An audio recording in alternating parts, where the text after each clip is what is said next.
You may very well be right in the midst of chaos. So let's go grab the liberation. It's Scott Beebe here with the Business on Purpose podcast. I was recently at a conference and there's booths lined up everywhere and everybody's selling.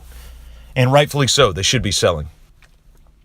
I'm always very leery of buying something at a conference, at a trade show, at a special event. And here's why. It's because emotion is usually dominating objectivity in that moment. You're in the moment. You're probably away from home base. You might very well be away from home, hours away, days away from home. And you're in this place with strangers and with a lot of enthusiasm. When we purchase something, we want to do it in line with our vision, our mission, our values. Now, you're going to think, good grief, Scott, can you not buy anything on a whim? Yes, we buy things on a whim all the time.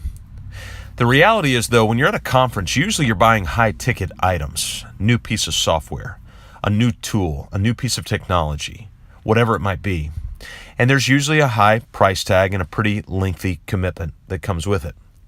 I was so impressed with the guys that run Ecamm Live. It's a service that you can actually broadcast to Facebook Live through, where you can share your screen, and so you can actually do some on-screen sharing and some really cool things with it.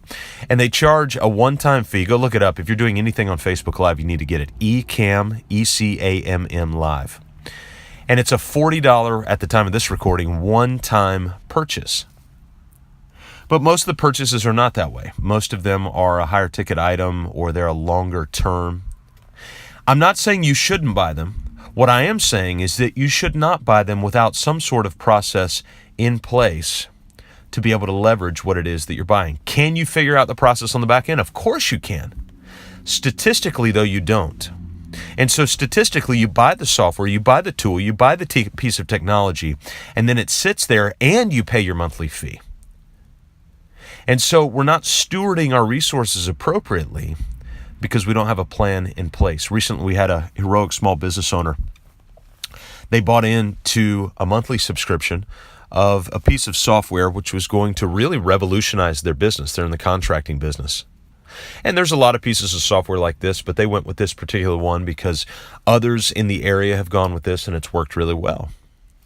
As they got into it, I told them out of the gate that we're going to suspend our 4 steps to business freedom coaching for about 4 or 5 weeks. And instead, we're going to take that time and we're going to build out a process for implementing this new piece of software.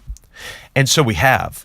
And the uptake of that new piece of software is at a completely different level than I've seen other businesses because they had a plan going in. I'm not saying don't buy the item at the conference. I'm not saying that. What I am saying is think twice before you buy it and think process before you do anything. And so recently at this conference, there were 2 or 3 things that I was interested in. And when asked, hey, are you interested? I said, absolutely. I can't wait. We've got a 12-week plan. I'm going to put this on the future section of our 12-week plan. And at the end of March, early April, we're going to come back and we're going to review whether or not that's a fit for what we want to do moving forward. And if it is, I'm absolutely going to take it. But if it's not, I'll also let you know that as well.